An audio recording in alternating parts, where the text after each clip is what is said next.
Switch on कर दिया recording. Okay, तो family of lines.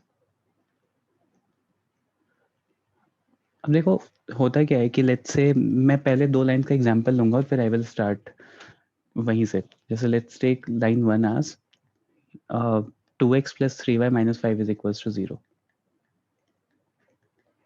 and line 2 as let's take 2x minus y minus 1 is equals to 0. हम ये एक point पे इंटरसेक्ट करेंगे, वो पॉइंट क्या होगा बताओ? This line 1 and line 2 will intersect at a particular point. What will be that point? Anyone?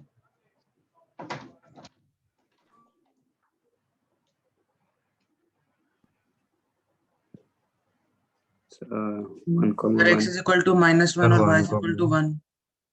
1,1 आ रहा होगा, एक बार वापस से चेक करो। हाँ सर, दोनों पॉजिटिव, दोनों पॉजिटिव आ रहे हैं।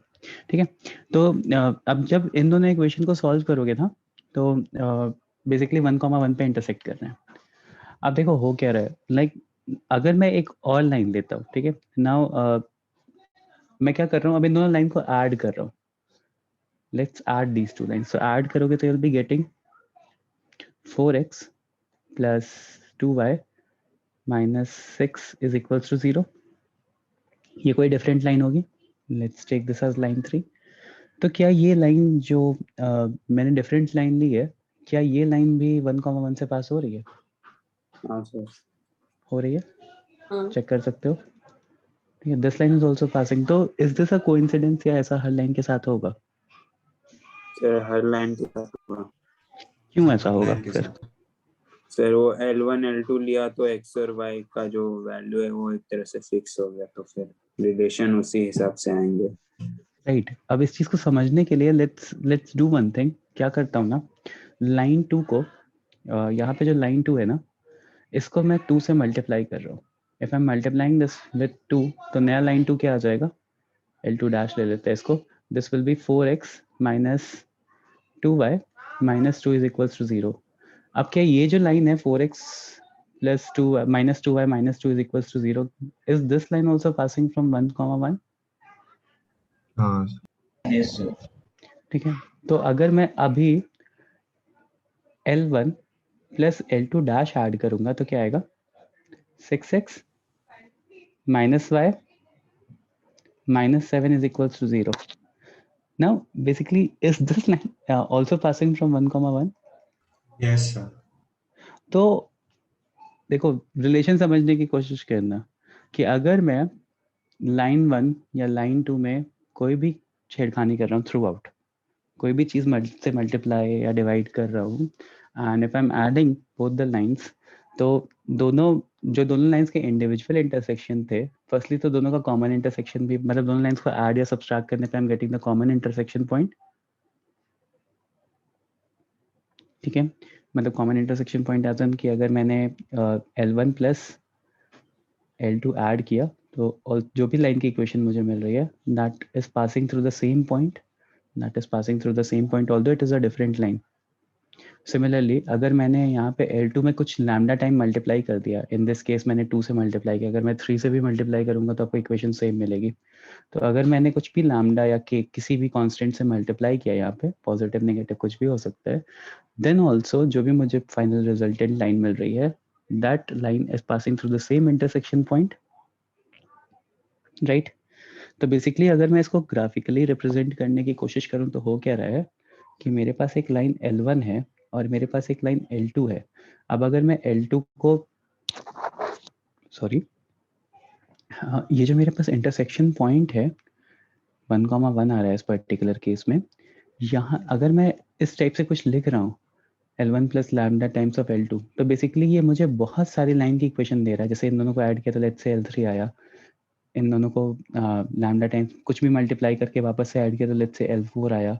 तो बेसिकली ये मुझे बहुत सारी लाइंस की इक्वेशन बता रहा है क्या, जो इसी पॉइंट से पास करेंगी। इसमें मैं -2 से भी मल्टीप्लाई करूंगा और वापस से ऐड करूंगा तो एक और लाइन की इक्वेशन आ जाएगी L5 लेट्स से। तो is it so that I am getting infinite number of lines that are passing through point 1, 1? If that is the case तो मैं बोल सकता हूँ ना कि ये जो L1 plus lambda times of L2 है, this is basically representing family of lines passing through an intersection of one, मतलब passing through the intersection points, मतलब ये बहुत सारी लाइंस को, family of lines को represent कर रहा है, family of lines को represent कर रहा है, ये प्लस आएगा सॉरी, जो उस लाइन से उस पर्टिकुलर पॉइंट से पास कर रही हैं. बेसिकली नॉट अ सिंगल या 2 या 3 लाइंस को रिप्रेजेंट नहीं कर रहा है, ये इनफाइनाइट नंबर ऑफ लाइंस को रिप्रेजेंट कर रहा है, और उन सारी लाइंस को हम बोल सकते हैं फैमिली ऑफ लाइंस. तो फैमिली ऑफ लाइंस का कॉन्सेप्ट समझ में आ गया होगा I guess. Yes, sir.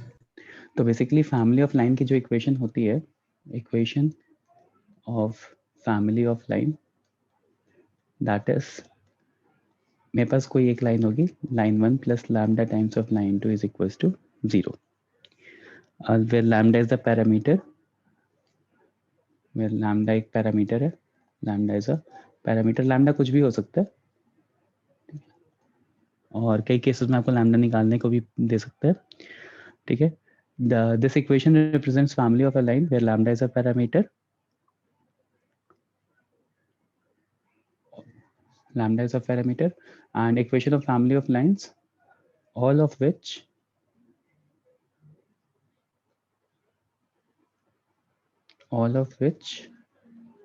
pass through intersection of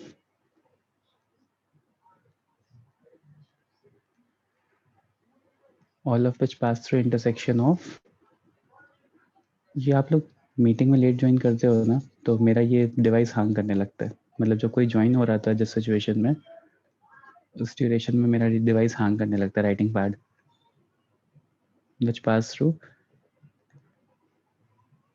although वैसे ही मेरी राइटिंग अच्छी नहीं है, उसके बाद फिर जब ज्वाइन करते हो तो और ब्रेक हो जाता है बीच में, NL2 is equals to 0. तो ये लाइन का जो मैंने ये डेफिनेशन लिखवाई है, equation of family of line all of which pass through intersection of L1 comma L2 is equals to 0 is L1 plus lambda times of L2 is equals to 0 where lambda is a parameter. ये definition समझ में आई सबको? Sir family of Yes, sir. मतलब किस वजह से family? Family of lines basically उन दोनों को जब ऐड कर रहे हो ना, लैम्डा की वैल्यू चेंज कर रहे हो, तो बेसिकली आपको मल्टीपल लाइंस मिल सकती हैं.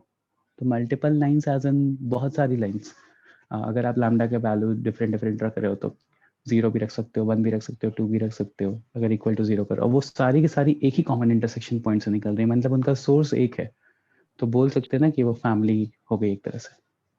हाँ सर. सर अगर दोनों लाइंस में कोई पैरामीटर मल्टीप्लाई कर दे तो चलेगा, कोई दिक्कत नहीं है, तो भी ट्राई मतलब करके देख लो. हाँ सेम ही, मगर यहाँ पे भी अब 5 से मल्टीप्लाई करके चेक कर लो, कोई डिफरेंस नहीं आएगा. वो बेसिकली लिखने का भी ऐसा होता है. ठीक है.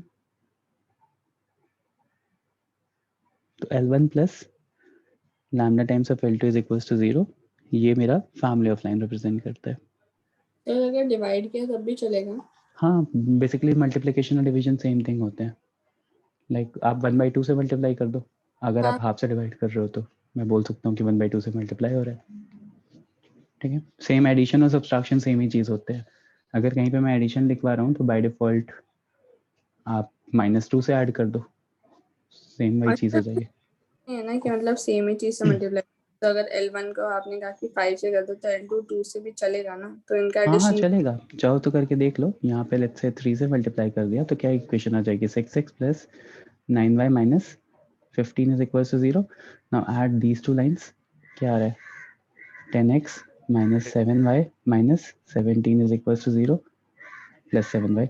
तो 1,1 से पास हो रहा है. सर आपने किसको ऐड किया है? ये वाला ब्लू वाला और ये वाला ब्लू वाला. अच्छा हाँ सही है. ठीक है. 1,1 से वापस से पास हो रहा है अदिति, समझ गया ना. मतलब वो रिप्रेजेंट करने का भी ये होता है L1 plus lambda times of L2, मतलब कि किसी भी एक लाइन में आप किसी को भी लाइन 1 और लाइन 2 मान सकते हो ना, तो आप किसी भी कांस्टेंट से मल्टीप्लाई करो, that will always represent the line passing through the intersection of L1 is equals to 0 and L2 is equals to 0. ठीक है. सॉरी. तो बस थ्योरी तो इतनी सी है इसमें। मूव करते हैं क्वेश्चंस पे। सर आपने लैम्बडा को क्या डिनोट किया है? लैम्डा एक पैरामीटर है, कुछ भी हो सकता है बेटा। यहाँ पे 2 भी हो सकता है, 3 भी हो सकता है, कुछ भी ले सकते हो। एक कांस्टेंट है, आप नेगेटिव वैल्यू भी ले सकते हो। ठीक है, everything will work. Okay, next. मैं क्वेश्चन दे रहा हूँ, एक बहुत सिंपल से क्वेश्चन से स्टार्ट करेंगे। Obviously will move on to difficult ones later on. तो अगर if I have let's say L1 है मेरे पास एक line, and line is x plus y minus 3 is equals to 0, and L2 मेरे पास एक और लाइन है, that is 2x minus y minus 6 is equals to 0। ठीक है, तो फाइंड द इक्वेशन, पहला क्वेश्चन है, find the equation of line passing through intersection of these to.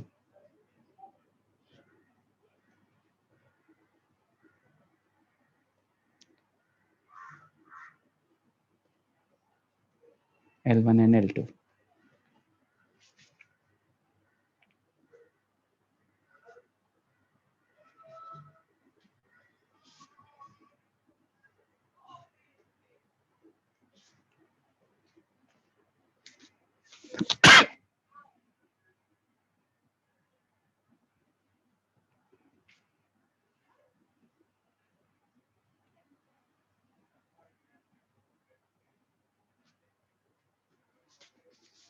क्या आया?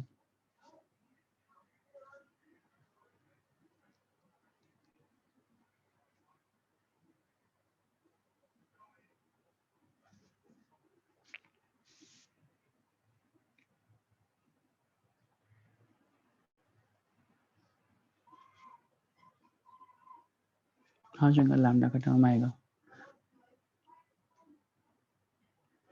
क्या हो जाएगा? L1 plus lambda times of L2 is equals to 0। तो इंटरसेक्शन पॉइंट क्या आया?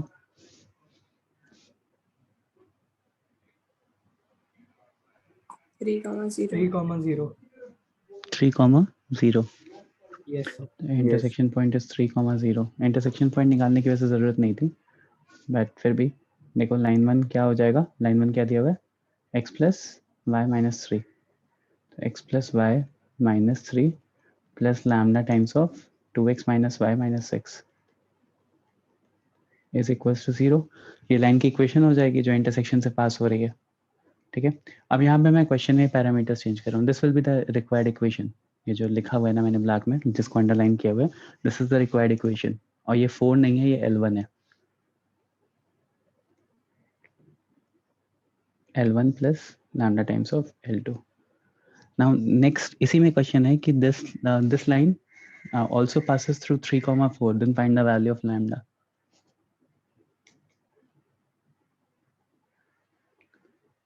This line, सर मतलब जो एक थर्ड लाइन हमने फाइंड की वो ना? हाँ मतलब this given line also passes through 3,4। Find lambda।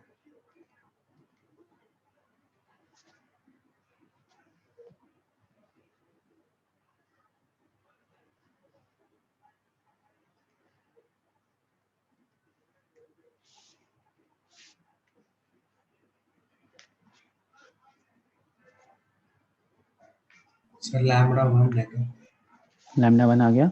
ठीक है, तो लैम्डा इज इक्वल्स टू 1 आ जाएगा इस पर्टिकुलर केस के लिए। अब देखो इसका मतलब क्या हो गया, मेरे पास ऑलरेडी एक लाइन थी L1, मैंने एक और लाइन निकाली L2। अब ये जो पॉइंट ऑफ इंटरसेक्शन 3,0 आया था, अब दोनों इक्वेशन को अगर आपने, मैंने बोल दिया कि ये 3,4 से भी पास हो रही है ये लाइन, तो अभी ये कोई स्पेसिफिक लाइन हो जाएगी। दिस लाइन 3 विल बी, अभी तक ये 3,0 से पास होने वाली बहुत सारी लाइंस थी, तो फैमिली ऑफ लाइन आ रहा था। बट नाउ स्पेसिफिकली मैंने वो लाइन ली जो 3,4 से भी पास हो रही हो, तो I will get a specific line. तो उस स्पेसिफिक लाइन के लिए लैम्डा की वैल्यू 1 होनी चाहिए। समझ में आ रहा है क्वेश्चन क्या कैसे मोल्ड हो रहा है? Yes sir. तो लैम्डा कैसे निकाला? लैम्डा कैसे निकाला? इसी इक्वेशन में x की जगह 3 और क्योंकि ये फैमिली ऑफ लाइन बहुत सारी लाइंस को रिप्रेजेंट कर रहा है, तो x की जगह 3 और y की जगह 4 सब्स्टिट्यूट कर दोगे तो वो पर्टिकुलर लाइन को रिप्रेजेंट करेगा ना, जो इस लाइन 3,4 से पास हो रही है, तो उसके लिए लैम्डा निकल जाएगा अपने आप। ओके, आई होप सबको समझ गया होगा। Yes yes sir. इसी का सेकंड पार्ट, ये जो फाइनली आई है ना, ये वाला क्वेश्चन करने के बाद सेकंड पार्ट इज कि makes an angle 45 degree with positive x axis, मतलब फाइंड लैम्डा, लैम्डा फाइंड करना है for which the line makes an angle of 45 degree, makes angle 45 degree with positive x-axis.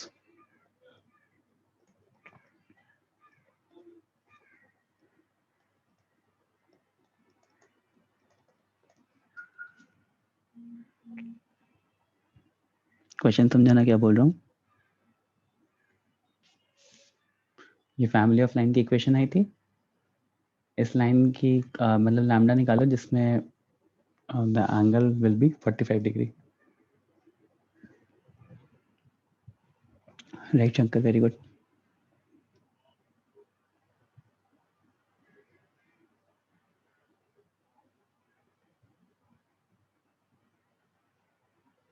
Right Divyansh.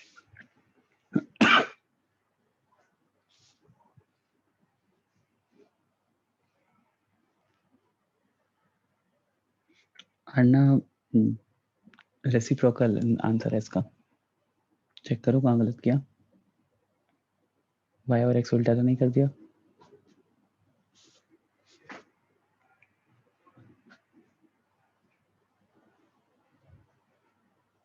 Right मोहित।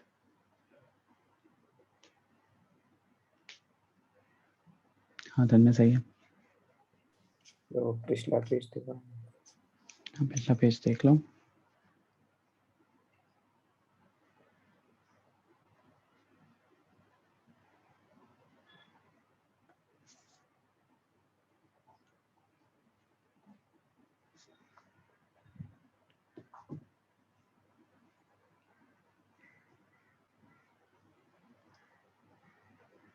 श्री वेदांत गलत है बेटा।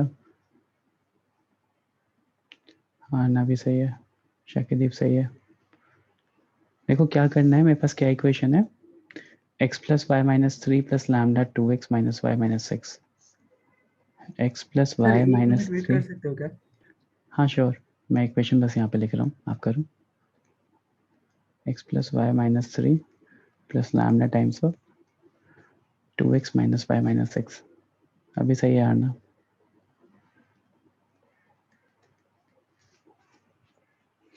Now find the value of lambda when this makes an angle 45 degree with the positive x-axis.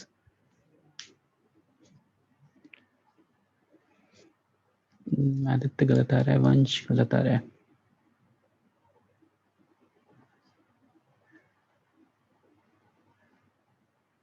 Amit गलत आ रहा है।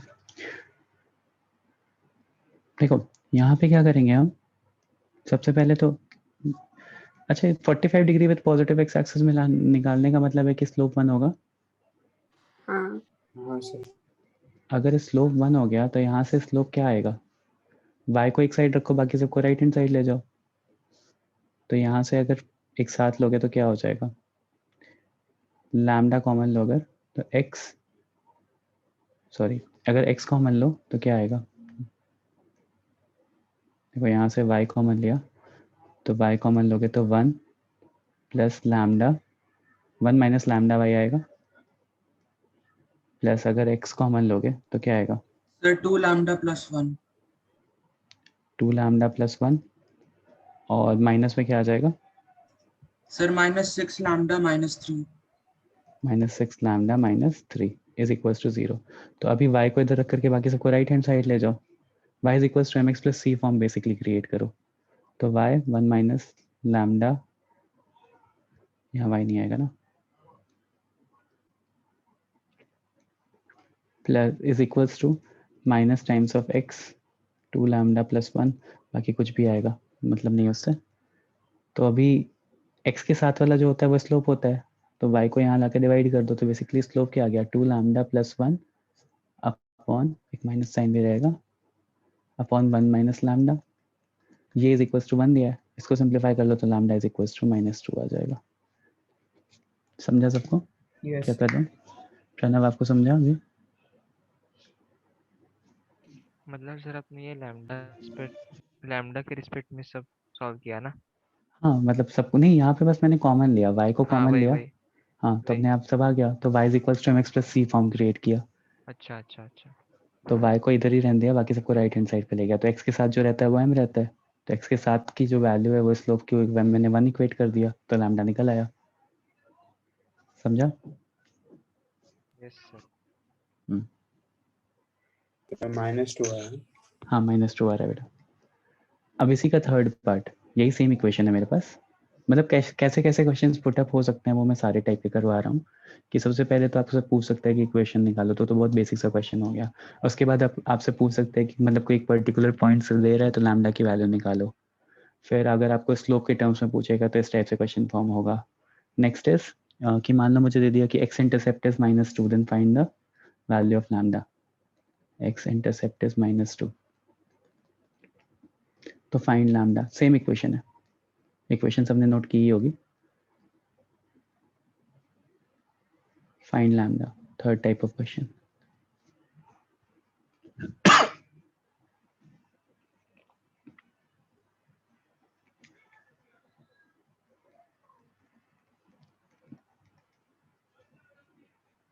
Right Shankar?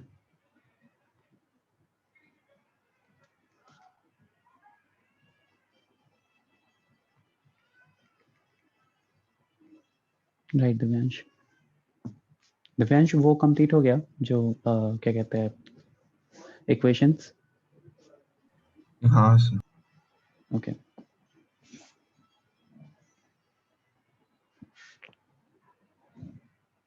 उतने से सारे question हो गए थे ना जितना बताया था? हाँ सर, JEE लेवल के थोड़े से बाकी बस।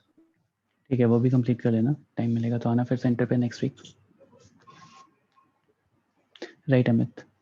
सही है मोहित? नहीं मोहित देखो माइनस भी आएगा राइट टर्न में। जिन्होंने आंसर कर दिया है उनको छोड़ के बाकी लोग बताओ कि क्या करेंगे। एक्स इंटरसेप्ट -2 गिवन है, एक्स इंटरसेप्ट कब निकलता है? राइट आदित्य? दोनों आदित्य का सही है। राइट प्रणव? बताओ एक्स इंटरसेप्ट कब निकलता है, कोई भी जिन्होंने आंसर किया उनको छोड़ के।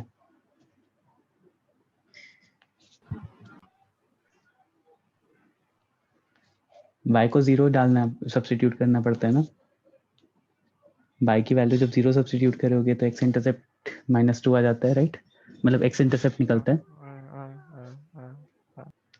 तो अगर y की वैल्यू में 0 सब्स्टिट्यूट करूंगा तो I will get x intercept, और x इंटरसेप्ट की वैल्यू आपको गिवन है -2, तो लैम्डा निकाल लो ना, क्या हो जाएगा? बहुत सिंपल सा क्वेश्चन हो गया, -2 -3 plus lambda times of -4 -6 is equals to 0, तो कितना आ जाएगा?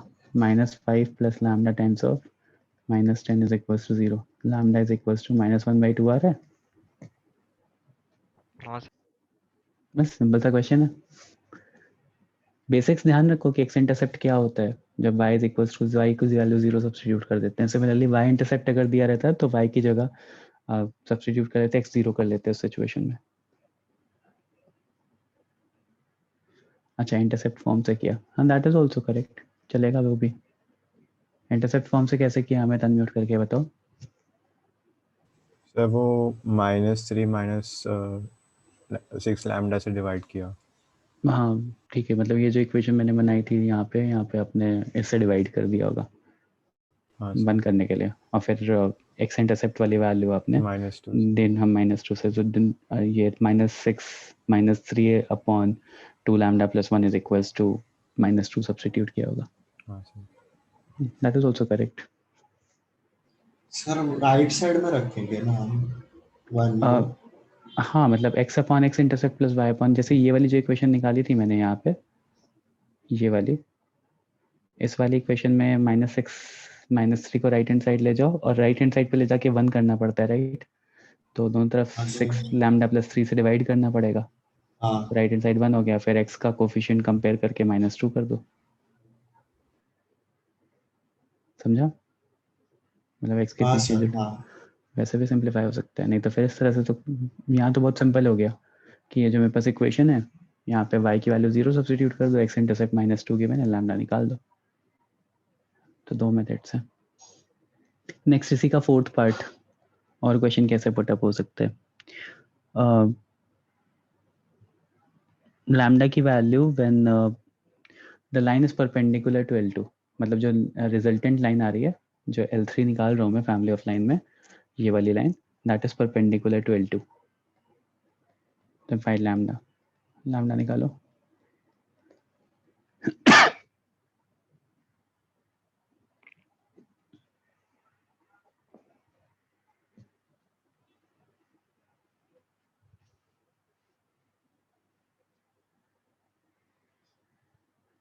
सर क्वेश्चन क्या है?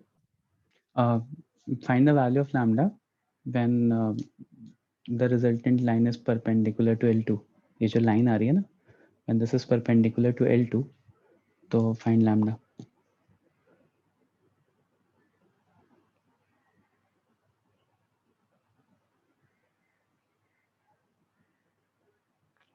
सही है शंकर, सही है तन्मय, सही है दिव्यांश, राइट हैंड ना।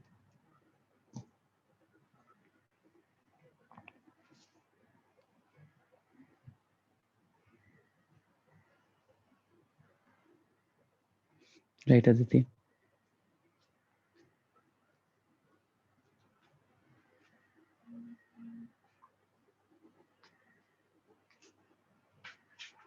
सही है अमित।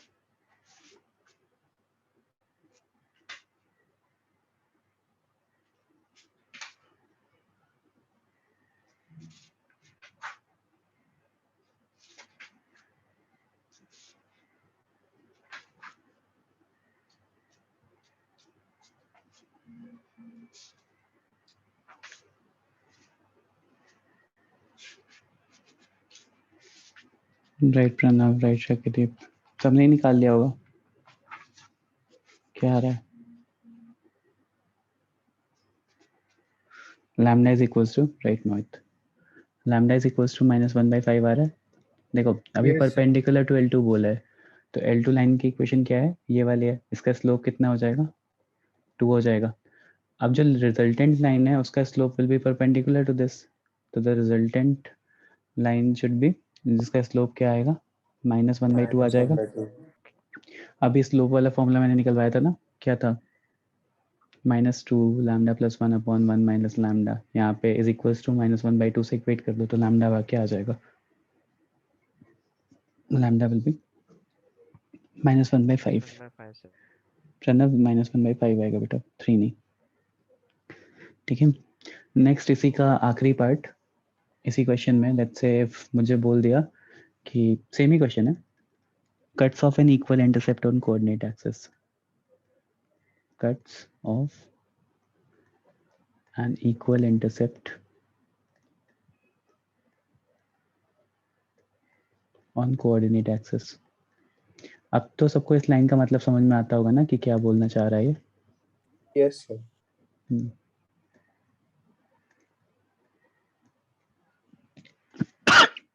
लैम्डा क्या होगा,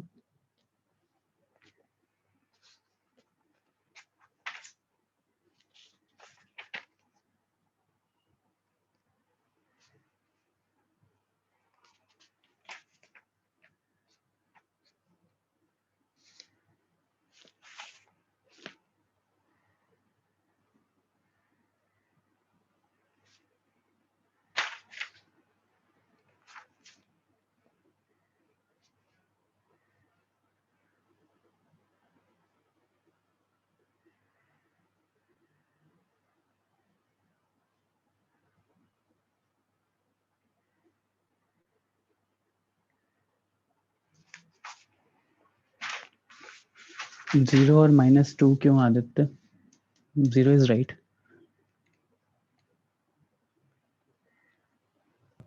सर इक्वल इंटरसेप्ट्स मतलब जो स्लोप है वो 1 या -1 हो सकता है। यही तो मैंने पूछा था कि सबको समझ में आता है? गलत समझ लेना बेटा आपने। इक्वल इंटरसेप्ट का मतलब साइन भी इक्वल होना चाहिए, तो वो एक ही इक्वल लेंथ नहीं बोल रहा हूँ मैं, मतलब वो एक ही क्वाड्रेंट में लाई करेगा एक ही स्लोप। क्वाड्रेंट में लाई करेगा, या तो ऐसा होगा या तो ऐसा होगा, तो स्लोप दोनों केस में -1 होगा। इक्वल लेंथ बोलता तो ऐसा वाला लाइन भी ले सकते थे कि यहाँ नेगेटिव हो गया और यहाँ पॉजिटिव हो गया, समझा? Okay, sir. Yes, sir. Equal length नहीं है, इक्वल इंटरसेप्ट है, तो m इज इक्वल्स टू -1 लेना है। तो वही सेम फॉर्मूला है, m is equals to -1 substitute करो, वही जो स्लोप वाला फॉर्मूला भी बता रहा हूँ, उसी में लैम्डा इज इक्वल्स टू 0 आ जाएगा फाइनली, तो 0 इज द राइट आंसर। ठीक है, सेम आया। सॉरी बेटा, ये जो स्लोप वाला फॉर्मूला था ना, कहाँ गया ये वाला, इसी में इक्वेट कर दो -1 से, तो लैम्डा इज इक्वल्स टू 0 आ जाएगा। सर वो -1 है, ये कैसे पता चलेगा? क्योंकि ये चीज़ मैंने क्लास में पढ़ाई है ना, कि कभी भी ये स्टेटमेंट यूज होता है, cuts of an equal intercept on coordinate axis, जिसका मतलब होता है कि m को -1 लेना है। Okay sir. याद आ रहा है? तो वो 6 लैम्डा प्लस 3 से डिवाइड करके भी डायरेक्टली कर देते हैं। हाँ वैसे भी कर सकते हो, कोई प्रॉब्लम नहीं है।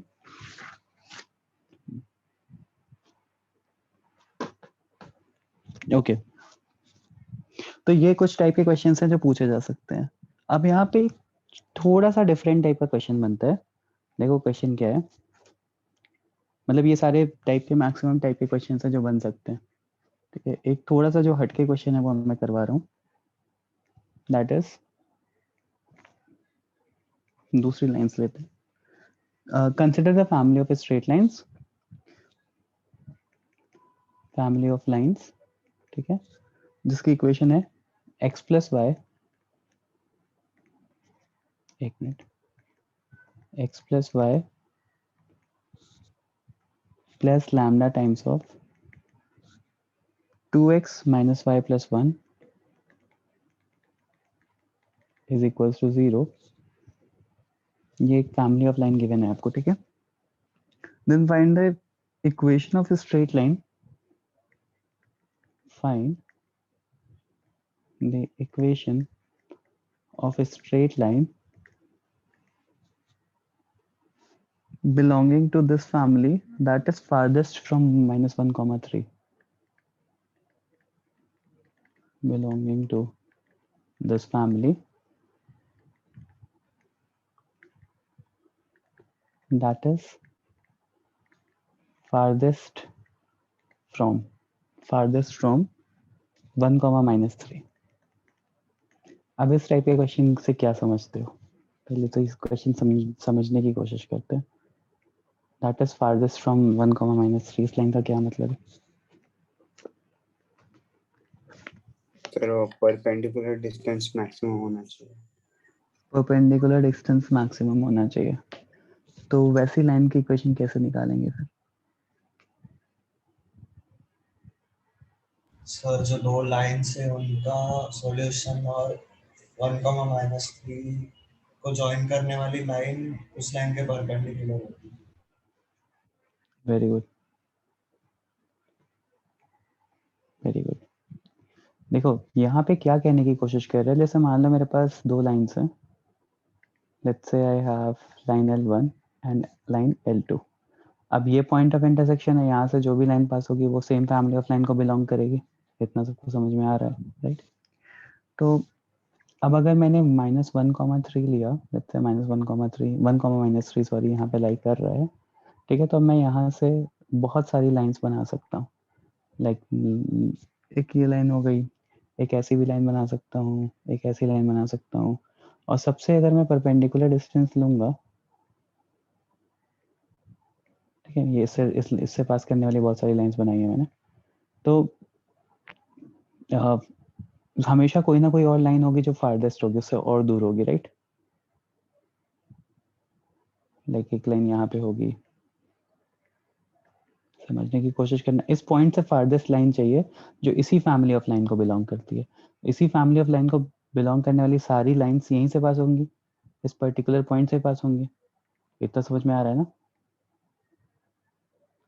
और इस पॉइंट से फारदेस्ट वाली लाइन चाहिए, तो इस पॉइंट से फारदेस्ट वाली लाइन अगर देखोगे तो कुछ टाइम के बाद क्या होगा कि जब आप इस लाइन तक पहुंचोगे जो कि परपेंडिकुलर है इस लाइन से, उसके आगे अगर आप कोई भी लाइन बनाओगे, ठीक है, तो आपको हमेशा जो डिस्टेंस मिलेगा वो कम मिलने लगेगा। ये पॉइंट समझ में आ रहा है हाँ सर। क्या कहना चाह रहा हूँ?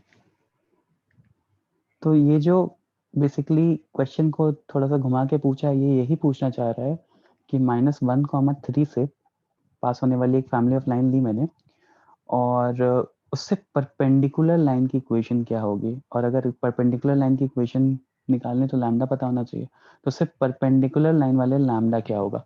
तो सबसे पहले आपको क्या करना पड़ेगा, सर बताओ मुझे। लेकिन इस क्वेश्चन में ये कहाँ दिया है कि 1, -3 कोई भी जो गिवन लाइन है उसमें उसके ऊपर लाई करता है। वो कहीं ना करेगा किसी ना किसी पॉइंट पे तो लाइक करेगा ही ना बेटा, इनफाइनाइट नंबर ऑफ लाइंस बन रही है ना। ओ ओके सर।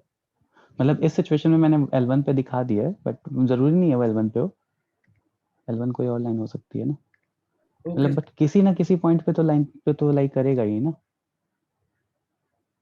तो बेसिकली मुझे क्या क्या करना पड़ेगा यहाँ पे, सर उनका इंटरसेक्शन निकालेंगे, फिर वो लाइन जोड़ने वाली निकालेंगे, फिर डाल सकते। देखो यहाँ पे, हाँ इंटरसेक्शन निकाल दोगे तो इंटरसेक्शन निकालने के बाद इस लाइन की इक्वेशन आ जाएगी। हाँ सर, फिर परपेंडिकुलर वाली लाइन की इक्वेशन मतलब निकालेंगे। बेसिकली इस लाइन को, इस पॉइंट को निकालने के बाद आपको इस लाइन का स्लोप मिल जाएगा, तो बेसिकली आपको इस लाइन का स्लोप पता चल जाएगा, and once you know the slope of this line, आपको पॉइंट पता है तो आप लाइन का इक्वेशन लिख सकते हो ना। Yes sir. शंकर सर एक गलत आ रहा है। इंटरसेक्शन के बाद क्या किया? देखो अगर यहाँ पे मैंने इंटरसेक्शन निकाल दिया, ओ निकाल दिया और लेट्स से पी निकाल दिया, तो ओपी लाइन का स्लोप निकाल सकते हो, ठीक है। हाँ sir. Let's say this line is, जो परपेंडिकुलर वाली लाइन है, दैट इज L3, तो एम ऑफ L3 भी निकाल सकते हो बिकॉज L3 इज हाँ sir. Perpendicular to OP, and once you know the मतलब slope of L3, slope of L3 पता है आपको, इंटरसेक्शन पॉइंट पता है वो जहाँ से वो पास करेगा, तो आप लाइन का इक्वेशन ही लिख सकते हो, लिख सकते हैं। बस इतना ही काम है। तो find the equation of straight line to this family that is farthest from 1, -3। तो सबसे पहले तो 1, -3 आपको देने का मतलब है कि आपको ये पॉइंट, इंटरसेक्शन पॉइंट निकालना है यहाँ पे, and once you have the intersection point, तो फिर आपको क्या करना है, उससे परपेंडिकुलर वाली लाइन का इक्वेशन निकालना है। बस क्वेश्चन इतना सही है, उसको पूछने का वे गलत है, मतलब डिफरेंट है, थोड़ा गलत नहीं है, पूछने का वे डिफरेंट है। शंकर गलत आंसर आया बेटा, इंटरसेक्शन पॉइंट क्या आ रहा है, -1/3, 1/3 आ। Right, this point is -1/3, 1/3। M of L3 कितना आ रहा है,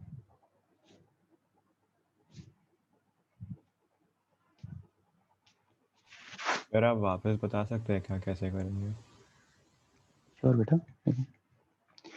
यहाँ पे इतना पॉइंट समझ में आया कि अगर मुझे फारदेस्ट पॉइंट चाहिए तो दिस लाइन विल बी, जो परपेंडिकुलर लाइन होगी वो सबसे दूर होगी। हाँ सर। तो अगर मुझे पॉइंट P पता है और मुझे ये पॉइंट पता है, तो मुझे M ऑफ OP निकल सकता है, स्लोप निकल सकता है। सर दो वो points। ओ मतलब किसका इंटरसेक्शन होगा? वो तो सारी लाइंस का इंटरसेक्शन है ना, मतलब बेसिकली मान लो मुझे दो लाइन का इक्वेशन दिया, फैमिली ऑफ लाइन स्टार्टिंग से सुन रहे हो ना कि बीच में ज्वाइन किया, हाँ सर। स्टार्टिंग से सुन रहे हो। तो लेट्स से कि मेरे पास दो लाइंस गिवन है, L1 और L2, तो बेसिकली इन दोनों का इंटरसेक्शन से ही फैमिली ऑफ लाइंस निकलेंगी ना सारी। हाँ सर। तो उसी में से एक लाइन कोई ऐसी होगी जो -1, 3 से पास हो रही होगी। हाँ तो ये तो बेसिकली इंटरसेक्शन ऑफ यही दो लाइन है ना, L1 और L2, ओ पॉइंट जो फैमिली ऑफ लाइन रिप्रेजेंट कर रहे हैं। तो now this point is known, P given है आपको, O आप निकाल लोगे इंटरसेक्शन पॉइंट। यहाँ पे this line might be L1 and this line can be L2, right. अच्छा हाँ ठीक है सर, समझ गया। तो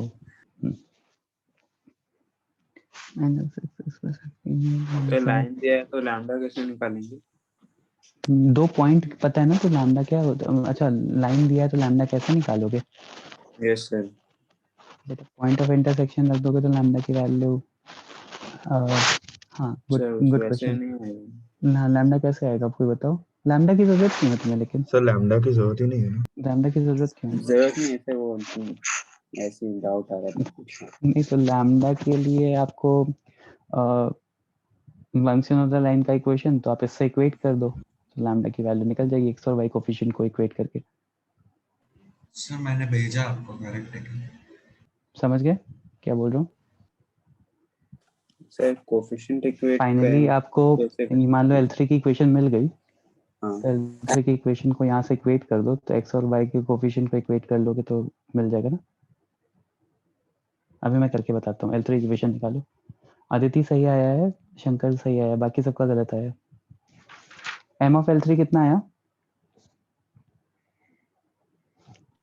सर 2/5। m ऑफ L3 2/5 आया। मोहित देखो कहाँ गलत कर रहे हो, m ऑफ OP -5/2 आ रहा है। y2 - y1 upon x2 - x1 करो।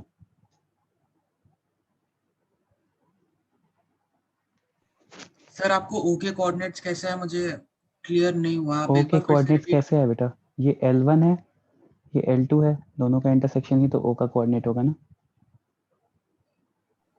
हाँ सर। वही फैमिली ऑफ लाइन की स्टार्टिंग मैंने यहीं से तो की थी ना। Yes sir yes. हाँ राइट आना।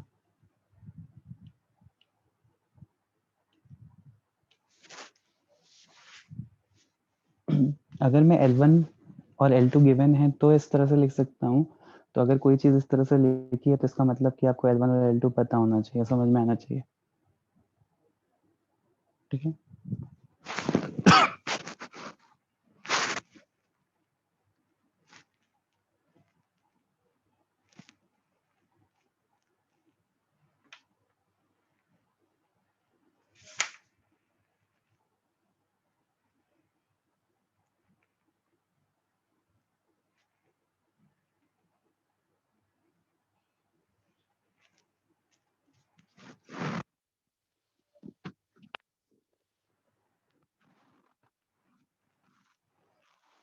आई होप अभी सबको समझ में आ गया होगा। L3 लाइन की इक्वेशन फाइनली क्या आई है? 6x - 15y + 7 = 0। चेक कर लो।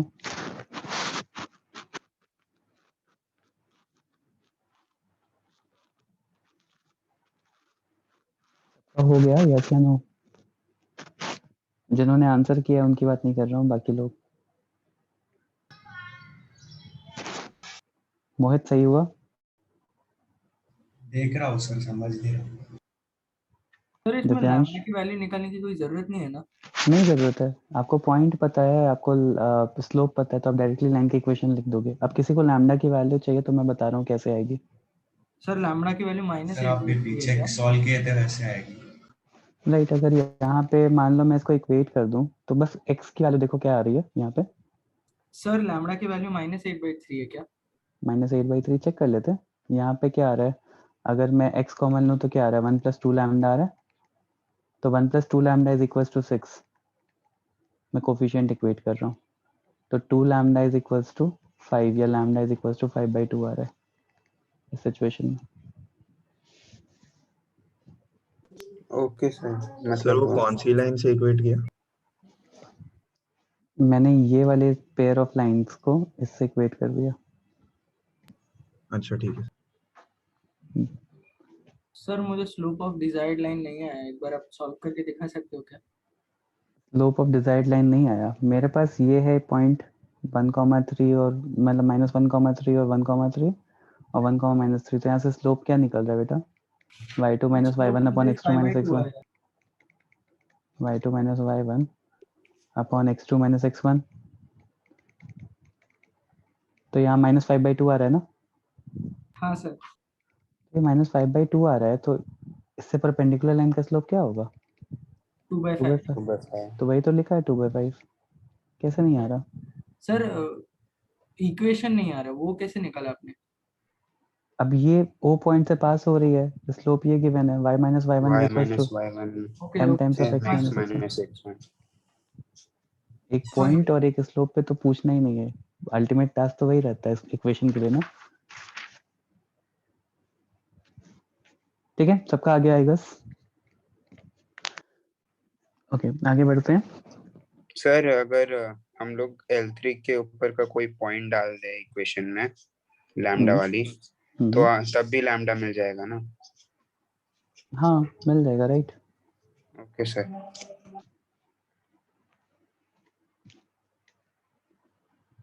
ठीक है आगे बढ़ते हैं। इवन आप L3 का स्लोप भी क्रिएट कर सकते हो, यहाँ से बहुत तरीके से कर सकते हो। नहीं सर, वो स्लोप निकालने में टाइम लगता है, इसलिए हम्म, अगर कोई पॉइंट जल्दी दिख गया तो डाल सकते हैं डायरेक्टली। डाल सकते हो, कोई दिक्कत नहीं है। इस तरह से भी कर सकते हो, मतलब ये सबसे इजी वे तो यही है कि 1 + 2 लैम्डा इज इक्वल टू 6, तो लैम्डा इज इक्वल टू 5/2 आ गया तुरंत। सबसे इजी वे तो यही है। ठीक है चलो आगे यस। बढ़ते हैं। तो ये चैप्टर कंप्लीट हो गया आप लोग का, स्ट्रेट लाइन इज कंप्लीट। इसमें कोई मुझे देख करके बताएगा किसी के पास शीट है क्या, मतलब शीट से मेरा मतलब बुकलेट है क्या किसी के पास? कितने क्वेश्चंस हैं?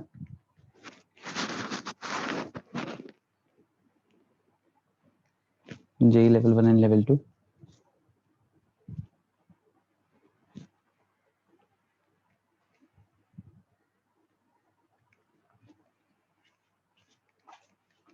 कोई देख भी रहा है? हाँ सर एक मिनट। हाँ देखिए बताओ लेवल 1 एंड लेवल 2 में कितने कितने क्वेश्चन हैं? सर दोनों मिला के 118 है। दोनों मिला के 118 है। लेवल 1 में बताओ कितने?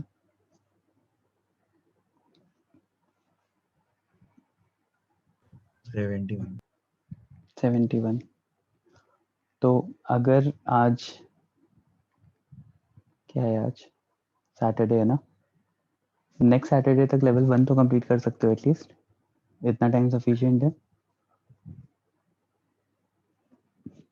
Yes school exams considering,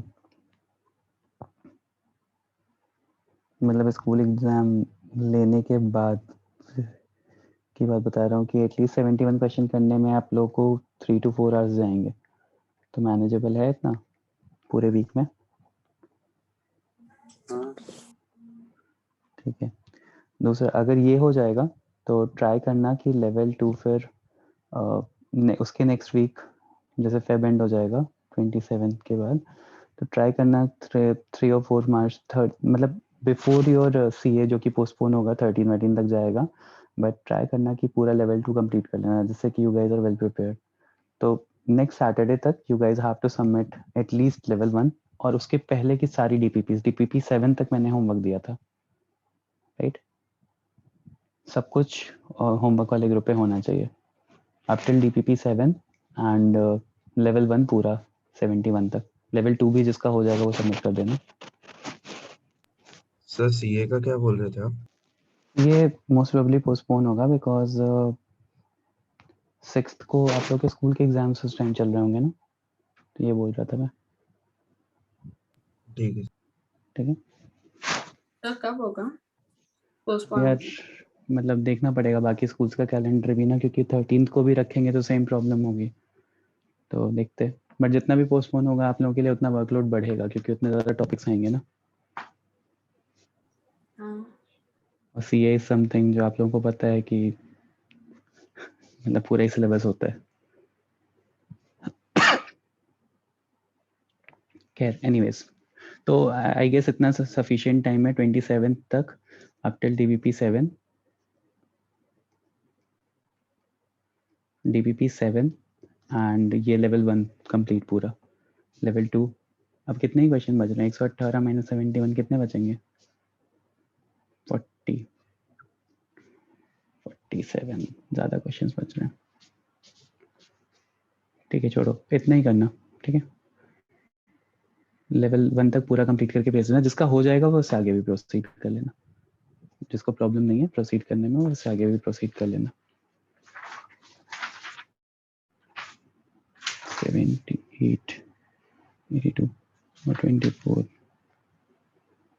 specially ये जो लोकस वाले क्वेश्चंस है ना वो स्पेसिफिकली कर लेना, क्योंकि लोकस वाले क्वेश्चंस मेंस में बहुत ज़्यादा, मतलब जो पेपर बनाता है मेंस का उसको लोकस वाले क्वेश्चन बहुत ज़्यादा दिखते हैं, पता नहीं क्यों।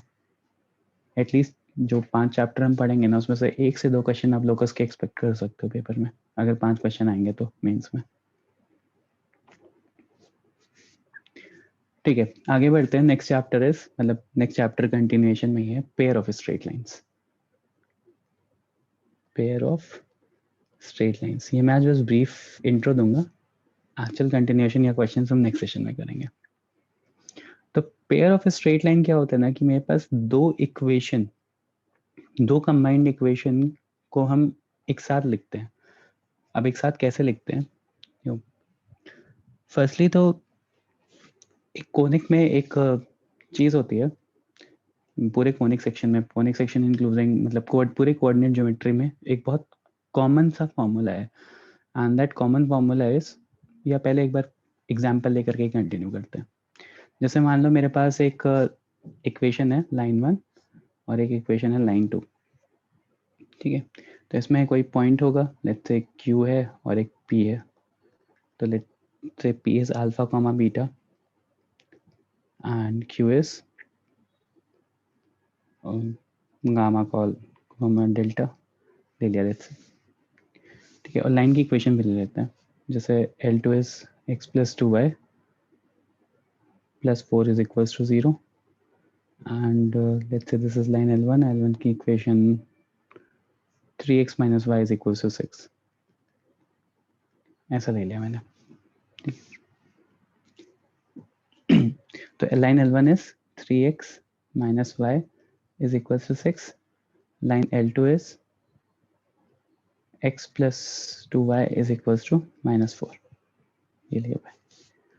अब देखो पेयर ऑफ स्ट्रेट लाइन क्या कहता है, जैसे वहां पे L1 plus lambda times of L2 is equals to 0 हो रहा था, वो फैमिली ऑफ लाइन रिप्रेजेंट कर रहा था। किन्हीं भी दो लाइंस को एज अ पेयर हम रिप्रेजेंट करना चाह रहे हैं तो हम L1 into L2 is equal to 0 equate करते हैं।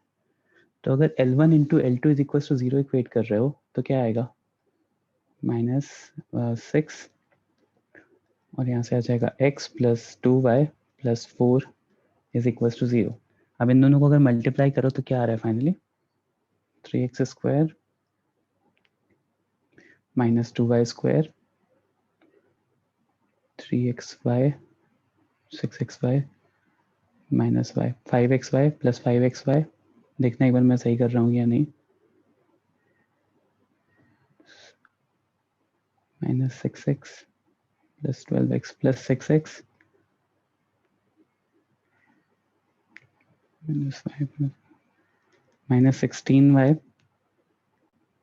Minus 24 is equal to 0। Check करो सही आया है कि नहीं। हाँ सर सही है। हाँ सही है ना। तो ये जो इक्वेशन आती है finally, this is a joint equation, मतलब इस टाइप की इक्वेशन जो आती है, इस टाइप को हम बोलते हैं कि दो लाइन की जॉइंट इक्वेशन है ये, joint equation of pair of line.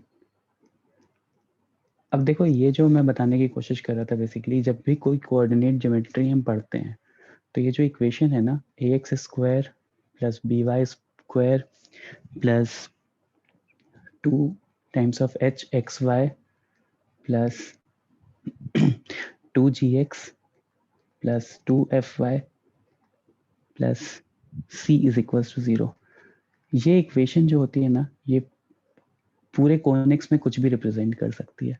मतलब this equation can represent a circle, this equation can represent an ellipse, an hyperbola, straight line, pair of straight line, कोई भी 2D कर्व को represent कर सकता है। ये पेयर ऑफ स्ट्रेट लाइन में भी काम आएगा ना सर ये?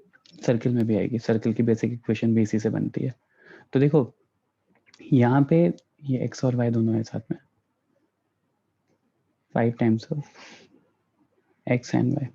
तो ये जो इक्वेशन है यहाँ पे, obviously a b h g and f and c, these are constant values। तो बेसिकली ये इक्वेशन समहाउ बहुत सारे 2D कर्व्स को रिप्रेजेंट करने के काम आती है, डिपेंडिंग अपॉन डिफरेंट सर्कमस्टांसेस, कुछ पैरामीटर्स चेंज होते रहते हैं। तो कोनिक में ये जो इक्वेशन है, this equation is very helpful, ठीक है। जैसे अभी आपने देखा कि एक कोई दो इक्वेशन मतलब दो लाइंस को एक साथ मैंने लिया तो पेयर ऑफ स्ट्रेट लाइन को भी रिप्रेजेंट करने का काम कर रही है ये लाइन। यहाँ पे A B C H G F सबकी अलग अलग वैल्यूज, एफ जी एच सबकी अलग अलग वैल्यूज हैं, ठीक है।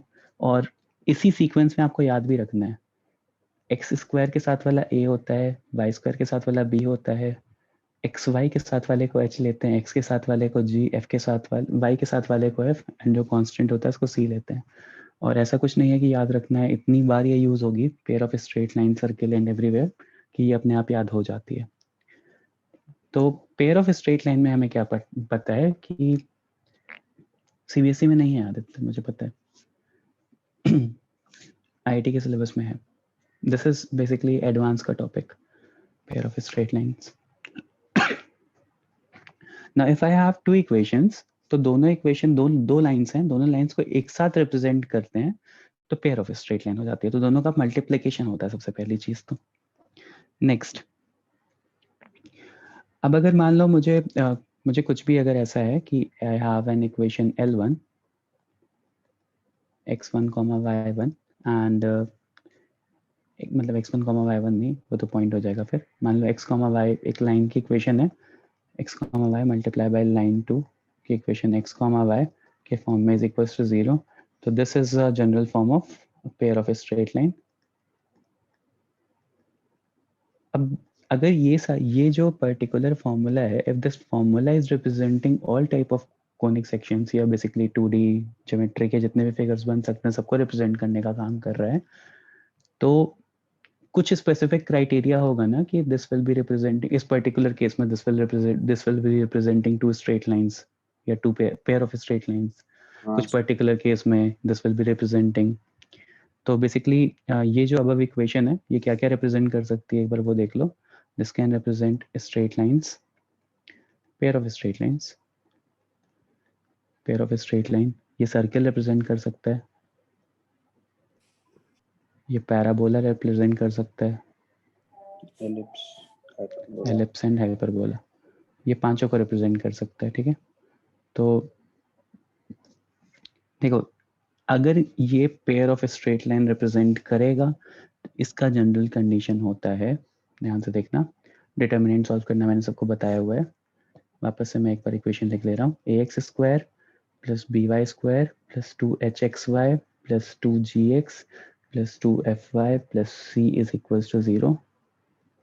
If this is the case, तो देखो आपको डिटर्मिनेंट बनाना है एंड डिटर्मिनेंट में आपको कैसे लिखना है देखो ध्यान से। यहाँ पे a आएगा, यहाँ पे h आएगा, यहाँ पे g आएगा, यहाँ जो h आया है वही सेम h यहाँ पे आएगा, बीच में b आएगा। तो डायगनली a b c याद कर लो, एक डायगनल पे a b c आता है, h h, ठीक है, g इस तरफ होता है और इस तरफ होता है, तो a h g बहुत सिमिलर सा दिख रहा है आपको, और f और f। इफ ये डिटर्मिनेंट की वैल्यू इक्वल टू 0 होगी, if the value of this determinant is equals to 0, then only we can say that this equation represents pair of a straight line। else ये कुछ और represent करेगा, that can be ellipse, circle। Sir तो ये हर figure के लिए होता है क्या ऐसा कुछ? ये हर फिगर के लिए होता है ये दिस, हाँ मतलब ऐसा कुछ कंडीशंस होती हैं, वो जब बाकी सारी चीजें पढ़ेंगे तब देखेंगे। बट अगर ये चीज है तो हमेशा स्ट्रेट लाइन है। अब इसको सिंप्लीफाई करने के लिए या तो बार बार सिंप्लीफाई करो, या तो फिर मैं एक बहुत सिंपल सी चीज बता दे रहा हूँ, ऐसे इक्वेशन को देख करके डिटर्मिनेंट बार बार याद करने की जरूरत नहीं है, डिटर्मिनेंट लिख करके सिंप्लीफाई करने की जरूरत नहीं है, सीधे a b c plus 2 times of f g h, abc plus 2 times of f g h minus af square minus bg square minus C H square is equal to 0। इस determinant को solve करोगे और क्या कहते हैं finally निकालोगे equal to 0 हो रहा है कि नहीं। उससे अच्छा है कि यहाँ पे डायरेक्टली ए बी सी देखो, एफ जी एच देखो, ठीक है, और minus A F square minus B G square minus C H square is equal to 0 कर लो। अगर ये चीज़ याद रह रही है और डायरेक्टली 0 इक्वल टू 0 आ जा रहा है, मतलब लेफ्ट हैंड साइड 0 हो जा रहा है, तो डायरेक्टली बोल सकते हो कि pair of a straight line represent कर रहा है। वापस से मैं एक बार ब्रीफ कर रहा हूँ क्या बताया मैंने अभी तक। Pair of straight lines basically दो लाइंस की इक्वेशन को कंबाइन एक साथ लिखने का वे होता है। तो कई बार हमें लाइन की इक्वेशन इस फॉर्म में दी रहती है और मुझे बोला होता है कि दो लाइंस को रिप्रेजेंट कर रहा है ये, तो बेसिकली दो लाइंस को रिप्रेजेंट कर रहा है, तो पेयर ऑफ स्ट्रेट लाइंस हो गया कि कौन सी दो पेयर ऑफ लाइंस को रिप्रेजेंट कर रहा है ये, तो कंबाइंड इक्वेशन होती है इस तरह से। तो L1 into L2 is equal to 0। उसके बाद मैंने बताया कि कोई भी equation ax square plus by square plus 2hxy plus 2gx plus 2fy plus c is equal to 0 इतनी सारे कर्व्स को रिप्रेजेंट कर सकती है। उसमें पेयर ऑफ स्ट्रेट लाइन होता है, सर्किल होता है, पैराबोला, एलिप्स एंड हाइपरबोला, ये सारी चीजें पॉसिबल है। But for this equation specifically to represent pair of straight line क्या होना चाहिए, ये जो डिटर्मिनेंट है ये इक्वल टू 0 होना चाहिए। अब ये डिटर्मिनेंट इक्वल टू 0 होने का लॉजिक अभी नहीं बता सकता मैं, क्योंकि थोड़ा सा मुझे सर्कल भी बताना पड़ेगा और उससे थोड़ा सा डिटर्मिनेंट भी बताना पड़ेगा। तो अभी के लिए बस आपको इतना समझना है, मतलब याद रखना है कि ये जो इक्वेशन होती है, अगर इसमें इस तरह का डिटर्मिनेंट निकालते हैं तो इक्वल टू 0 हो जाता है। अगर वो इक्वेट हो जाता है 0, तो फाइनली हम बोल सकते हैं we can conclude that this represents a pair of straight line. तो उसके या तो फिर ये डिटर्मिनेंट निकाल करके इक्वल टू 0 कर लो, और याद करने के लिए ए बी सी प्लस 2FGH, जो कि बहुत सिंपल सा फॉर्म लग रहा है, minus AF square minus BY square minus CH square is equal to 0, इस तरह से याद कर लो। ए के साथ F, बी के साथ G, सी के साथ H, FGH, ABC याद करने में बहुत सिंपल सी चीज़ है। अगर ये हो रहा है तो हम बोल सकते हैं कि हाँ पेयर ऑफ स्ट्रेट लाइन है। तो यहाँ तक आई होप सबको क्लियर हुआ। Yes sir. Yes sir. ठीक है, सर इसमें ABC और FGH ये तीनों बस coefficient of X and Y है ना, मतलब जो दो इक्वेशन में से आते हैं। यहाँ पे A स्पेसिफिकली एक्स स्क्वायर का कोफिशिएंट है, B वाई स्क्वायर का, C कांस्टेंट हो गया। सर ऐसे नहीं, अगर दो हमें नॉर्मल स्ट्रेट लाइंस दी हुई होंगी इंटरसेक्टिंग, तो दो नॉर्मल स्ट्रेट लाइन दी होंगे फिर तो तुम्हारे पास कुछ प्रॉब्लम ही नहीं ना। प्रॉब्लम तब होगी जब पेयर ऑफ स्ट्रेट लाइन दिया रहेगा और तुम्हें अलग अलग करना पड़ेगा, तुम्हें नहीं पता कौन सी दो स्ट्रेट लाइन है। Okay sir. दो अलग अलग लाइंस दी होंगी फिर तो तुम बहुत तरह से सिंप्लीफाई कर सकते हो, फिर तो you do not have any problem. Problem तब होगी जब पेयर ऑफ स्ट्रेट लाइन होगा। अब देखो यहाँ पे एक और कंडीशन आती है कि फाइन मुझे क्या करना पड़ता है कि मुझे इस टाइप का एक इक्वेशन देगा और मुझे पूछेगा कि कौन सी दो लाइंस को रिप्रेजेंट कर रहा है, find the lines that are being represented. मतलब मुझे ये इक्वेशन दे करके, ये वाली इक्वेशन दे करके मुझे ये दोनों पूछेगा, या बेसिकली ये दोनों पूछेगा। प्रॉब्लम तब आती है, ठीक है। तो इसको सिंप्लीफाई करने का बहुत ही इजी सा मेथड है, मतलब इतना भी इजी नहीं है, मैं थोड़ा इजी बताऊंगा अभी। देखो यहाँ पे जैसे मैं इसी एग्जाम्पल को लेते हैं, यहाँ पे आपको क्या करना है ना, आपको तीन चीजें कंसिडरेशन में लेनी है। वो तीन चीजें क्या है, आपको इस इक्वेशन को थोड़ा सा रिफॉर्म करना है, आपको एक्स स्क्वायर वाला टर्म लेना है, आपको एक्स वाई वाला टर्म लेना है, और आपको वाई स्क्वायर वाला टर्म लेना है, एक साथ लिखना है। तो आपको लेकिन मतलब आपको बस ये तीन टर्म कंसिडरेशन में लेना है। अब मैं इस चीज से बताऊंगा कि बेसिकली कैसे हम इसको ब्रेक करते हैं, how are we breaking this. तो देखो सबसे पहले तो मुझे क्या करना होगा कि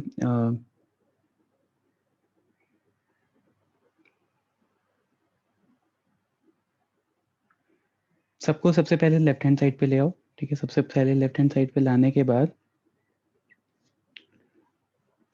दो तीन तरह से मतलब एक तो दो तीन तरह से इसको कर सकते हो, बट जो शॉर्टकट मेथड है दैट विल बी, मैं क्या करूँगा, जैसे मान लो मेरे पास यहाँ पे x3x स्क्वायर आया प्लस 5xy आया, मैं इसी तरह से लिखूंगा माइनस 2y स्क्वायर आया, ठीक है।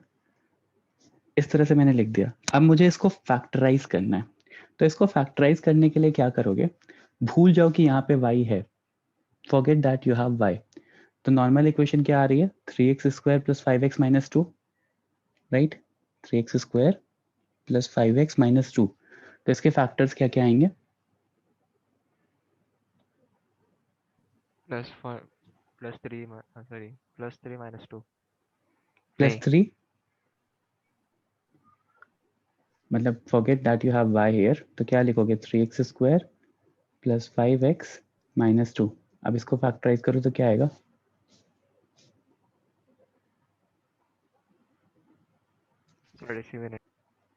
3x plus 6x minus x minus 2 और यहाँ पे आ जाएगा x माइनस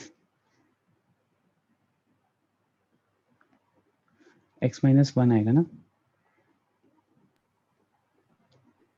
देखो हाँ सर, हाँ सर। यहाँ पे मल्टीप्लाई कर लो, सर। क्या आ रहा है, मतलब यहाँ पे यू हैव टू गेट +5, तो 3x plus 3x square plus 6x minus x minus 2 minus +2 आएगा, x +2 आ रहा है, राइट? यस x +2 आ रहा है। देख लो मैंने सही किया है या गलत किया है।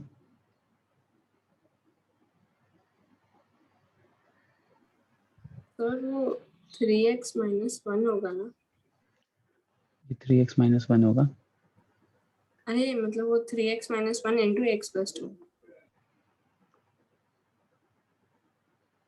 एक मिनट यार, सर आपने डायरेक्टली 3x प्लस 6 किया direct- हाँ factor. 3x minus 1 discriminant into x plus 2 हो जाएगा, राइट? quadratic सही है, function। हाँ हाँ राइट, अभी सही है। मुझे भी कुछ अलग लग रहा था, मैंने कुछ और कर मेरे दिमाग में कुछ और चल रहा था। अब देखो यहाँ पे जो आपने किया है ना, यहाँ पे what you need to do is कि आपको यहाँ पे आपने y एक्सक्लूड किया था ना, तो ये जो x वाले टर्म है इनको छोड़ करके आपको y ऐड करना है। तो 1 के साथ y मल्टीप्लाई कर दो, 2 के साथ y मल्टीप्लाई कर दो, ठीक है? बेसिक पर्पस, अभी बेसिक फंडा आपको समझ में आया होगा क्या कर रहा हूँ मैं। The thing is forget that you have y, तो फॉरगेट करके आपने क्या लिख दिया, 3x minus 1 multiply by x plus 2. Now since you forgot and you factorized it in this way, अभी y ऐड करना पड़ेगा because y was actually there, तो मैं y का मल्टीप्लिकेशन कर दूंगा। तो यहाँ तक सबको क्लियर हुआ कैसे अभी तक मैंने क्या क्या किया है? हाँ सर। हाँ सर। Yes sir. पहले मुझे 3 टर्म्स लेने हैं, 3 टर्म लेने के बाद मुझे y को भूल करके इसको फैक्टराइज करना है, and once I factorise it तो मुझे वापस से y रीसब्स्टिट्यूट करना है। Once I am doing this, तो बेसिकली मेरे पास एक इक्वेशन आ रही है 3x minus Y is equals to कुछ कांस्टेंट आ रहा होगा, और second equation is x plus 2y is equals to कुछ और कांस्टेंट आ रहा होगा, और यही दो लाइन की इक्वेशन होगी अगर मैं c1 और c2 निकाल लूँ तो, राइट? Yes sir. देखो दिख भी रही है ना, c1 और c2 की वैल्यू आपको पता भी है। अब c1 और c2 निकालने के लिए मैं क्या करूंगा, मैं इनका पॉइंट ऑफ इंटरसेक्शन निकालूंगा, मतलब जो तो गिवन दो लाइंस है ना, इनका पॉइंट ऑफ इंटरसेक्शन निकालूंगा, और इनका पॉइंट ऑफ इंटरसेक्शन निकालने के लिए I will use a method of partial differentiation. I will use a method of partial differentiation. अब पार्शियल डिफरेंशिएशन क्या होता है, एनीवन? कोई आइडिया? particular variable सर एक वेरिएबल को कांस्टेंट मान लेते हैं और दूसरे दूसरे को वेरिएबल के differentiate करते रिस्पेक्ट हैं। से दूसरे को differentiate डिफरेंशिएट करते हैं। तो एक वेरिएबल को कांस्टेंट मान के दूसरे को डिफरेंशिएट करोगे तो गिवन लाइन में पार्शियल डिफरेंशिएशन क्या आएगा? सर किसको किसको लेना है, constant x या माने? y? मतलब ये इसको डिफरेंशिएट करना है, मतलब पार्शियली पहले x के रिस्पेक्ट में डिफरेंशिएट, मतलब इसी को पार्शियली पहले x के रिस्पेक्ट में डिफरेंशिएट करो, फिर पार्शियली y के रिस्पेक्ट में डिफरेंशिएट करो, तो क्या सर आएगा? उसको या पूरे लाइन को? नहीं, बस इसी को बेटा, बस इतने से ही खेलना है। ओके। तो पार्शियली x के रिस्पेक्ट में डिफरेंशिएट करो, क्या आएगा? Sir 6x plus 5 6x plus 5y 6x plus 5 5y, हाँ 6x plus 5y। 6x plus 5y,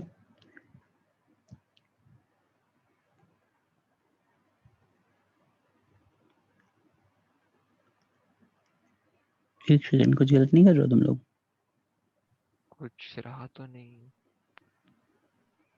कुछ बाकी है क्या sir?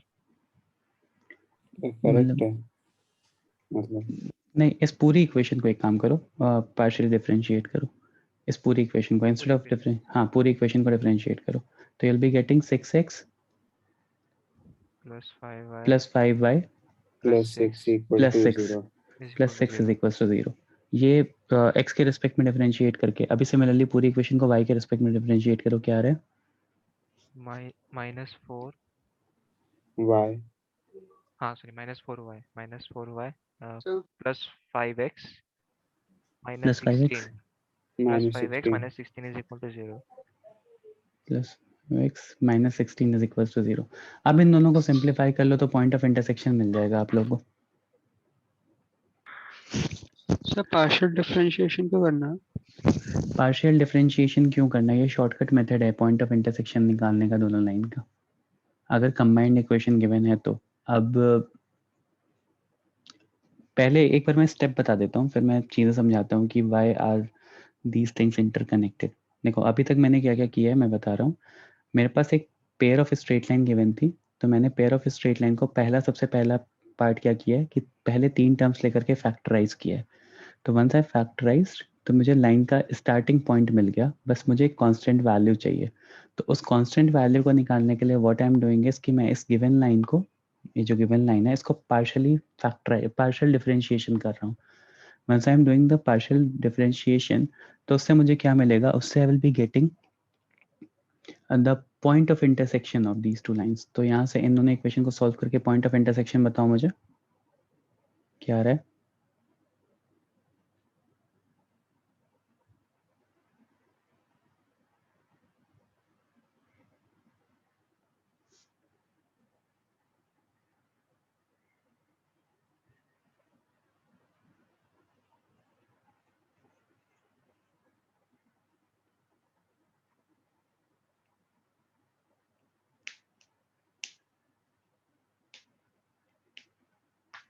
Anyone? What is the point of intersection?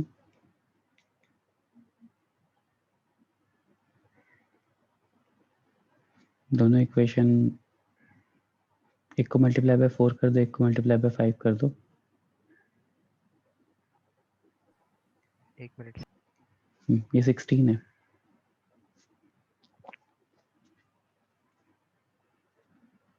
Sir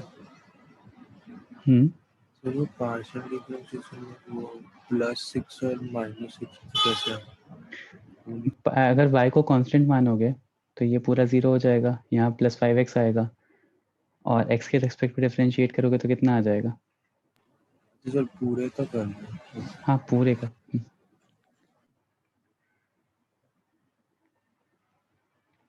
इस गिवन इक्वेशन को पार्शियली डिफरेंशिएट करो विद रिस्पेक्ट टू x तो क्या आ जाएगा, 6x, ये पूरा 0 हो जाएगा, +5y +6। समझ में आया? 0 1 2। सिमिलरली इस y के रिस्पेक्ट में डिफरेंशिएट करोगे तो ये तो 0 हो जाएगा, यहाँ पे क्या हो जाएगा, -4y +5x -16 y वाला टर्म, बाकी सब 0 हो जाएंगे। सर हाँ सर ये पार्शियल डिफरेंशिएशन करे क्योंकि वो पॉइंट ऑफ इंटरसेक्शन निकालना है ना। हाँ पॉइंट ऑफ इंटरसेक्शन निकालोगे तो x और y बताओ मुझे यहाँ पे क्या आ रहा है।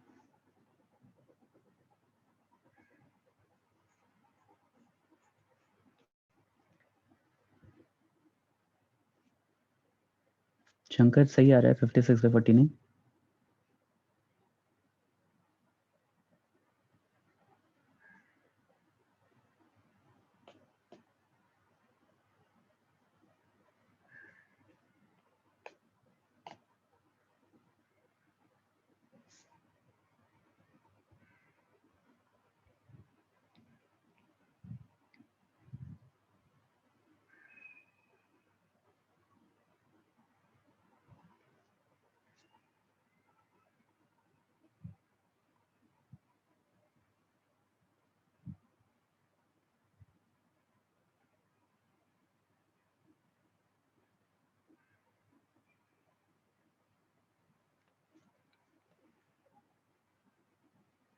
ओके तो x इज इक्वल्स टू 56/49 आया है और y इज इक्वल्स टू 126/49 आया है। कोई वेरीफाई करेगा क्या?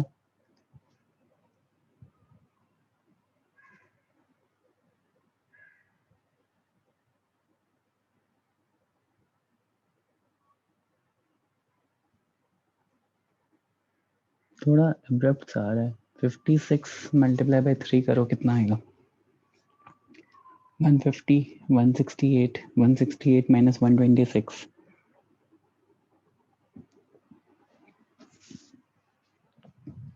168 minus 126 42 42/49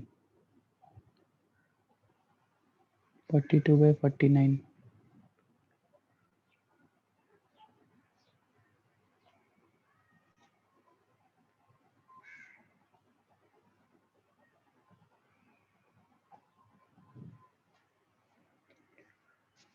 दो इक्वेशन है, आप लोगों को स्ट्रेट लाइन का वो नहीं निकाल पा रहे हो intersection. 6x plus 5y plus 6 is equals to 0.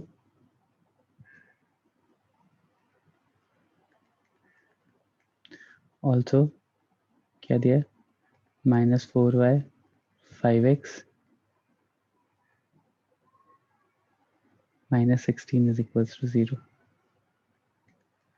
ये दो लाइन का आप इंटरसेक्शन ही निकाल पा रहे हो आप लोग। क्या आ जाएगा? 24x plus 20y plus 24 is equals to 0. यहाँ से क्या आ जाएगा? 30x minus 20y minus 80 is equals to 0. और दोनों इक्वेशन को ऐड कर दो तो यहाँ से आएगा 54x माइनस कितना आएगा यहाँ से? 80 minus 24 56. तो x is equals to 28/27 आ रहा है ना? हाँ सर आपने 5x into 5 मल्टीप्लाई किया ना, 25 आएगा। 25 आएगा, ठीक है 25 आएगा। 49 तो 56/49 आ गया, ठीक है। तो यहाँ से आएगा 56/49 या माइनस 8/7 या 8/7 बोल सकते हो इसको। Similarly y is equals to 126/49। Shankar negative नहीं आ रहा क्या भाई? सर -18/7 आ रहा है। -18/7 आ रहा है। हाँ सर नेगेटिव ही है, माइनस हाँ। भूल गया सर। बस वही, उसी वजह से तो मेरा गलत हो रहा है पूरा कैलकुलेशन, ठीक है। ये 8/7, ये -18/7। अब देखो क्या करो, ये जो दो लाइंस थी ना, यहाँ पे x की वैल्यू क्या आएगा? 8/7 और y की वैल्यू -18/7 सब्स्टिट्यूट करो। C1 क्या आ रहा है?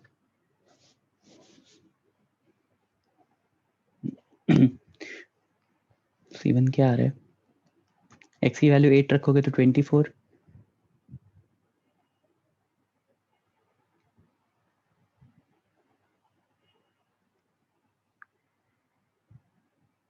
तो 24/7 प्लस 18/7 कितना आ जाएगा? 42/7।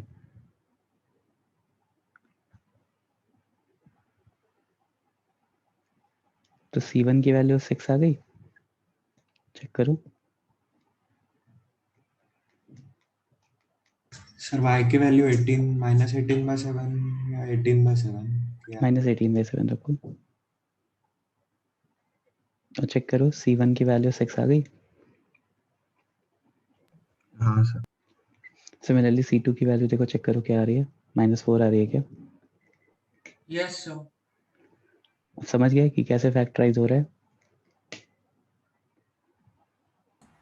यहाँ मैं -C1 इज इक्वल्स टू 0 करूंगा तो C1 की वैल्यू 6 रखोगे ना, और यहाँ मैं -C2 is equals to C2 की वैल्यू -4 रखोगे ना।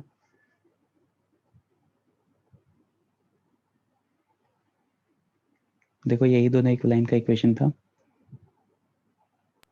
सर वो अभी -C1 या +C1 वो कैसे बताएंगे? वो तो अपने आप जो वैल्यू आ रही है अपने आप आ जाएगा ना। C2 में क्या ऐड करोगे कि इक्वल टू 0 हो जाए? अच्छा ठीक है सर। एक क्वेश्चन और कर लो, इसमें कैलकुलेशन थोड़ी इजी हो जाएगी। देखो मेरे पास एक pair of straight line given है, एक pair of straight line given है मेरे पास।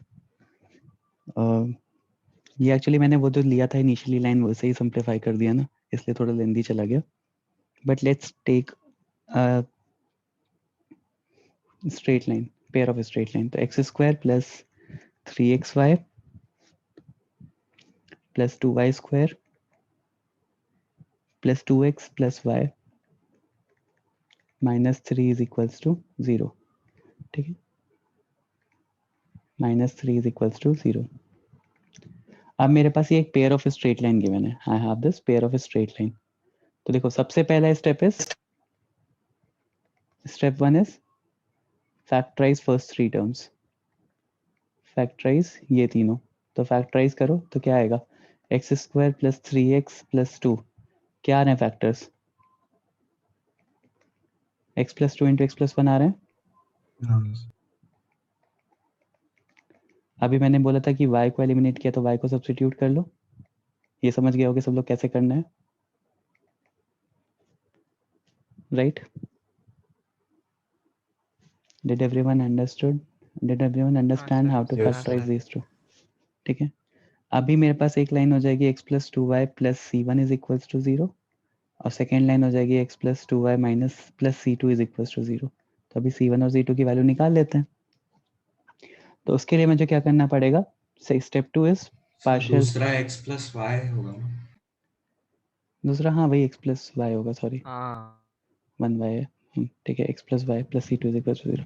Next step is to partially differentiate with respect to x, differentiate with respect to x, partially differentiate. तो विद रिस्पेक्ट टू x करोगे तो क्या आ जाएगा? 2x plus 3y plus 2, right? और इसको पार्शियली डिफरेंशिएट करो विद रिस्पेक्ट टू y तो कितना आएगा? जल्दी बोलो जल्दी बोलो।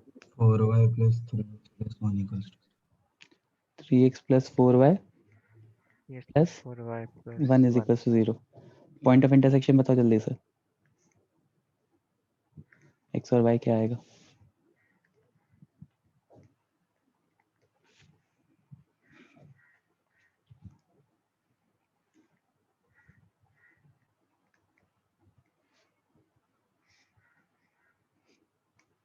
बताता हूँ आदित्य,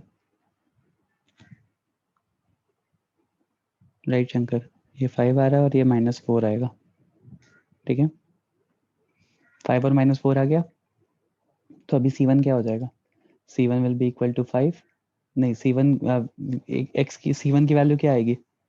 x की वैल्यू 5 और y की वैल्यू -4 सब्स्टिट्यूट करो। What is c1?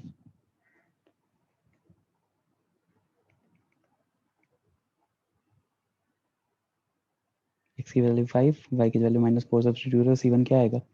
+3 आ रहा है।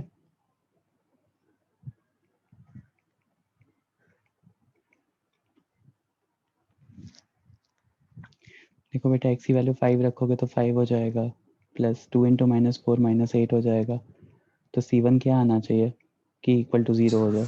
3 आना चाहिए ना, तो बस वही लिख दिया c1। सिमिलरली अगर c2 निकालना है तो क्या करो, x की जगह 5, y की जगह -4 रखो तो क्या आ रही है equation? x plus 5 minus 1 is equal to 0। तो these two are the equation of the lines जिनका पेयर ऑफ लाइन ये दिया हुआ है, पेयर ऑफ स्ट्रेट लाइन ये दिया हुआ है क्वेश्चन में। आदित्य समझ में आया आपको? आदित्य सर पी C2 -1 आया ना?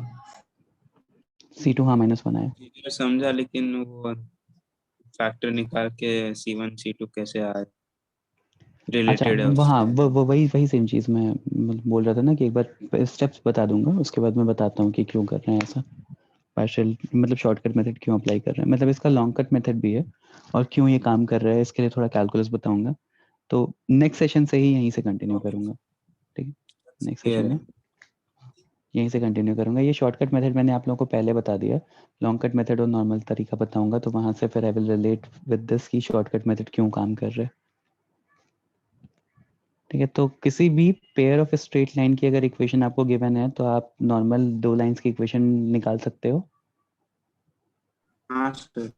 पहला स्टेप विल बी फैक्टराइज करने के बाद आपको c1 और c2 चाहिए, तो second step will be to differentiate, partially differentiate, और फिर दोनों इक्वेशन को सिंप्लीफाई करके वैल्यू सब्स्टिट्यूट करके c1 और c2 निकाल करके इक्वेशन निकाल दो।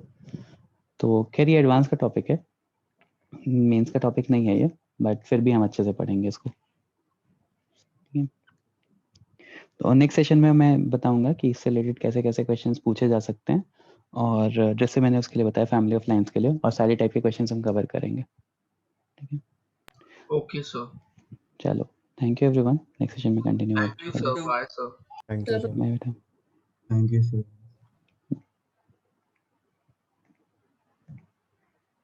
thank you sir bye sir बेटा